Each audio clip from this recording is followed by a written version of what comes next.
Selamat datang di channel Rebahin. Sebelum nonton, jangan lupa like dan subscribe channel Rebahin untuk mendapatkan info dan review film terbaik. Tapi apa kamu sudah yakin? Lihat kemauan Abi. Jangan lupain aku ya. Cinta tidak bisa dipaksa. Itulah kalimat terakhir dari gadis bernama Salwa sebelum berpisah dengan pacarnya bernama Atar. Karena cintanya yang begitu besar, Atar hingga menangis kala Salwa hanya meninggalkan gelang tasbih yang diberikan ke Atar agar ia selalu ingat dengan dirinya. Maaf ya.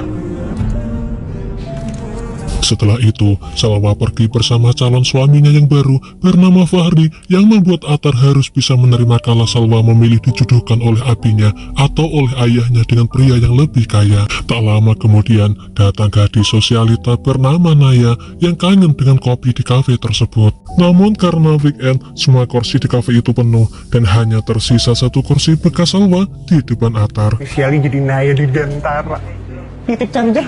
Tanpa tutur sapa, Naya menyeruput kopi di depan Atar, dan karena masih banyak urusan, ia lalu pergi tanpa ingat jika HP-nya tertinggal. Ketika HP Naya berbunyi, Atar dengan sangat terpaksa mengangkatnya sembari mencari Naya. Dan alhamdulillah, Naya belum pergi, sehingga HP bisa diberikan ke Naya.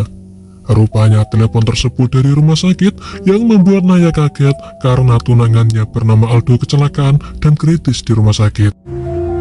Oke, saya kesana. Mendengar kata rumah sakit, Atar menawarkan diri mengantar Naya ke sana daripada Naya yang kebingungan menyetir sendiri yang pasti sangat berbahaya.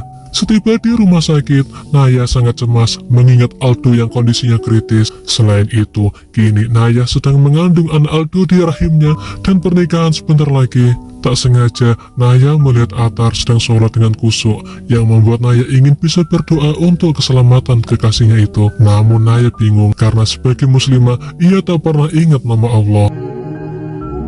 Caranya kayak kamu tadi. Gimana caranya? Dengan sabar, Atar membimbing Naya untuk sholat pertama kalinya setelah sholat Id Lebaran tahun lalu. Namun apalah daya, meski usaha dan doa sudah dipanjatkan, nyawa Aldo tidak tertolong. Gimana dok? Maaf.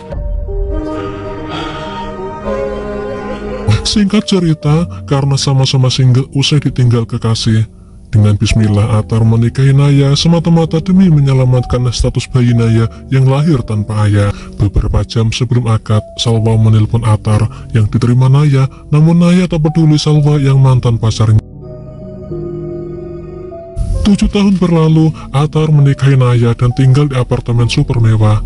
Naya ternyata tak kunjung hamil. Naya sendiri adalah putra konglomerat keluarga Mahindra yang membidangi usaha properti dan pemilik ratusan apartemen mewah yang disewakan. Nampak Atar sangat mencintai keluarganya. Selain itu, Atar diberi wewenang menjadi direktur utama di perusahaan Mahindra di bawah pengawasan kakak Naya bernama Wanda. Aku takut keciprit. Gue juga kemarin kena. Semua orang saya suruh keluar dari ruangan ini. Sudah 7 tahun Atar memimpin perusahaan, namun sikap kejujuran Atar membuat perusahaan 6 bulan proyek terhenti karena masalah izin, dan Atar tak menggunakan cara curang. Sikap Atar inilah yang membuat Wanda membencinya, karena Atar dianggap datang dari keluarga miskin dan kampungan. Apalagi perusahaan terancam akan mem-PHK 100 stafnya yang membuat Atar pusing. Kita pakai jalur yang benar. Kurang lebih 100 karyawan. Gak semua bisa kamu miliki. Di sisi lain, Naya dengan gayanya yang glamor usai belanja barang branded bersama sahabatnya yaitu Jessie dan Sharon. Meski Atar sangat melarang dengan kebiasaan Naya yang hedonis tersebut, namun sebagai istri yang taat, Naya tetap patuh dan setia kepada Atar yang di mata Naya, Atar adalah pria terbaik dan bertanggung jawab. Meski Naya tahu Atar tidak tulus mencintainya. Maaf, kenapa? Hari berganti, kini Salwa pulang ke rumah orang tuanya dengan kondisi terluka, tidak berjilbab, dan sudah lupa dengan nilai-nilai agama. Ternyata dalam pernikahannya selama 7 tahun dengan Fahri, ia menerima KDRT kronis. Namun ayahnya selalu meminta agar Salwa kembali kepada Fahri, mengingat rumah yang mereka tinggali saat ini adalah pemberian Fahri. Itulah alasannya dulu, ayah Salwa tidak setuju dengan Atar yang tidak sekaya dengan Fahri.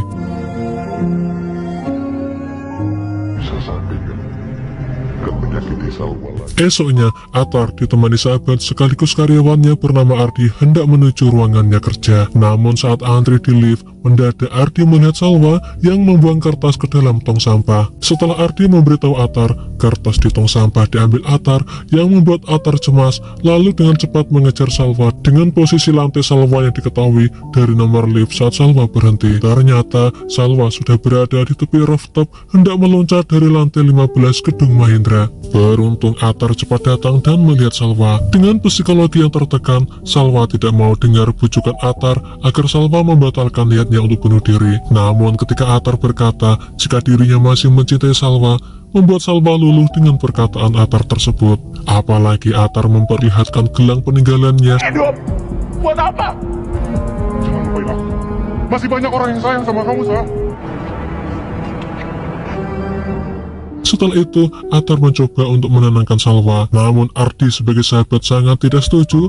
Atar bertemu lagi dengan Salwa yang pasti akan berdampak buruk bagi keluarga Atar ke depannya. Malamnya, Atar berdoa sangat lama demi kesembuhan Salwa yang membuat Naya heran. Naya berpikir jika Atar melakukan ini karena permasalahan pekerjaan.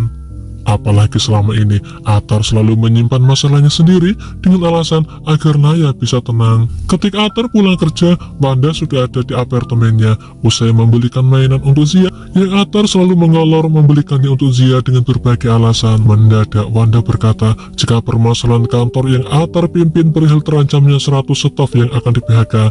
Kini sudah clear yang semua dilakukan Wanda demi Naya adiknya. Karena Naya gak bakalan Namun pertolongan Wanda menyelesaikan masalah perusahaan yang Atar pimpin justru membuat Atar cekcok dengan Naya, di mana Atar marah kala Naya meminta tolong ke kakaknya untuk menyelesaikan masalah Atar di kantor. Padahal selama ini Atar mengikuti apa yang Naya ingin meski dengan terpaksa, mengingat pendapatan Atar sebagai direktur utama selalu kurang untuk memenuhi gaya hidup Naya. Namun Naya menerima kondisi Atar. Naya melakukan semua ini karena Atar tak mau berbagi dengan masalah yang ia alami, yang membuat Atar sholat sangat lama. Kamu kok yang nyimpulin sendiri?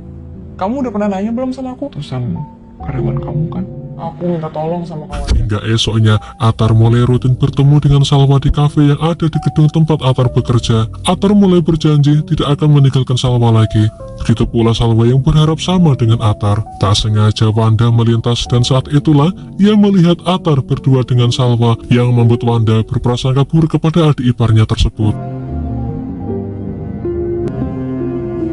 Kembali ke Naya sebelum Atar keluar kota.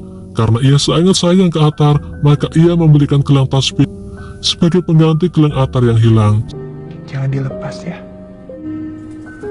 Sejak kepergian Atar, Wanda memberitahu ke Naya terkait tuduhan ke Atar yang sudah bersama gadis lain, meski Naya masih positif thinking kepada suaminya itu. Tak diduga pada malam hari Fahri datang ke rumah Salwa dan memaksa agar Salwa bisa kembali pulang walau mereka sudah bercerai. Akibat dari kekerasan Fahri, Salwa lalu menelpon Atar agar bisa menemuinya. Melihat kondisi Salwa tertekan, Atar lalu menyediakan apartemen di Mahindra untuk tempat tinggal Salwa sementara. Makasih ya. Buat sementara kamu tinggal di sini dulu ya. Kamu nungguin sampai aku tidur. Padahal di rumah, Naya sudah mempersiapkan makan malam dan hendak memberi kejutan ke Atar jika dirinya saat ini sudah hamil. Namun karena sudah terlalu capek, Atar melupakan niat baik istrinya. Dan alhamdulillahnya, Naya walau kaya raya tetap sabar memaklumi kondisi Atar. Suatu siang, kantor Atar bekerja mengadakan kultum usai sholat zuhur dengan penceramah Ustadz Dasat Latif dengan tema poligami, di mana dalam ceramah itu disinggung jika poligami diizinkan Nabi, namun dengan syarat yang berat dan harus adil. Boleh, tapi syaratnya harus mampu kawin lagi. Boleh enggak? Poligami bukanlah sesuatu yang... Atar yang awalnya memiliki niat mempoligami Naya dan berharap bisa menikahi Salwa, akhirnya berpikir ulang. Meski Saiful, ayah Salwa, hingga mendatangi Atar agar mau menikahi Salwa, namun Atar harus mempertimbangkan ulang. Padahal 7 tahun lalu, Atar tidak disetujui Saiful dekat dengan Salwa karena kondisinya yang miskin. Apalagi dulu kalian saling jatuh cinta. Apa saya butuh alasan untuk menolong Salwa? Kamu jangan pelin. Naya sendiri tak sengaja bertemu Salwa di lift, di mana Naya heran karena gelang Atar dipakai Salwa. Naya lalu ingat 7 tahun lalu, Salwa adalah mantan pacar Atar yang pernah menghubunginya. Setelah diikuti Naya, tahu jika Salwa tinggal di apartemen keluarganya dengan bantuan Atar. Di hadapan Naya, dengan terang-terangan Salwa jujur ke Naya jika Salwa ingin menjadi istri keduanya Atar. Meski Naya menawarkan uang yang sangat banyak ke Salwa agar ia bisa pergi jauh tanpa mengganggu keluarganya, namun Salwa menolak. Jangan ganggu Mas Atar lagi. Urus semuanya, aku atur.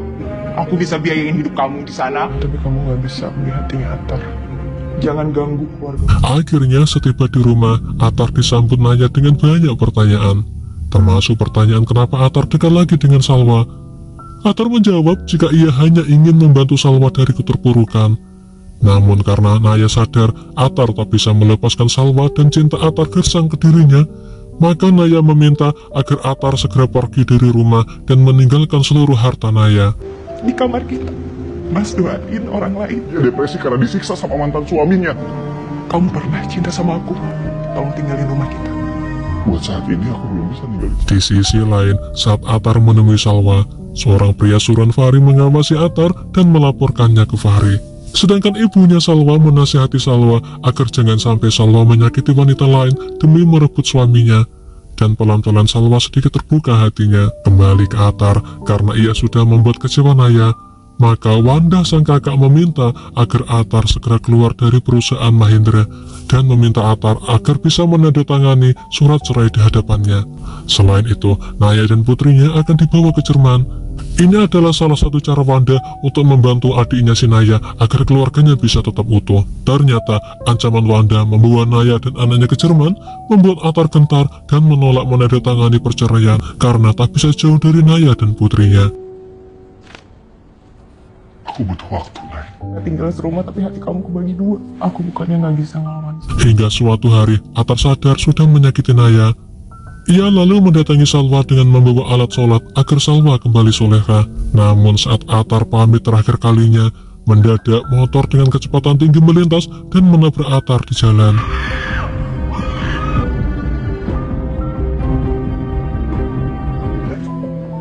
Sejak saat itu, Atar kritis di rumah sakit. Dan Naya serta Salwa bergantian menjaganya. Salwa mulai memakai jilbab dan mau sholat serta mendoakan kesembuhan Atar. Begitu pula Naya.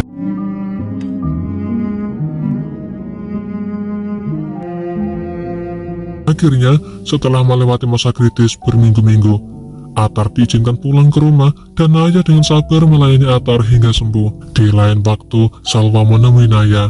Ia sadar atas dosa dan kesalahannya.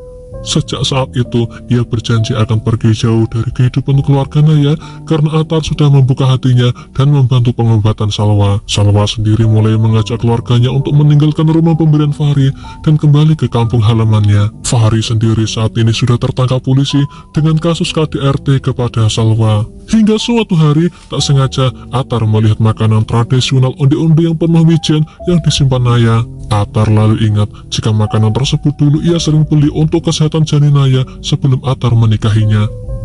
Atar lalu tersadar jika Naya pasti hamil tanpa ia tahu. Dengan semangat, Atar diantar sahabatnya yaitu Sion untuk mendatangi penjual onde-onde tradisional di tempat yang dulu Atar sering beli. Tak disangka Naya sudah ada di sana usai membeli onde-onde dan betapa kagetnya kalau ia melihat Atar mendekati. Mas Atar mana? Ini jalanan rusak. Aku bukannya mau nutupin. Naya lalu jujur ke Atar jika ia sudah hamil 4 bulan setelah 7 tahun pernikahannya. Kini Atar tumbuh lagi rasa cintanya ke Naya dan mereka berjanji akan kembali bersatu dalam ikatan keluarga sakinah mawaddah warahmah. Dan sampai di sini kisah berakhir. Pesan yang bisa diambil dari cerita ini, jagalah keluarga seerat mungkin karena iblis ingin keluarga yang bahagia pecah bercerai-berai mengikuti bisikannya. Pilihan yang tak hadir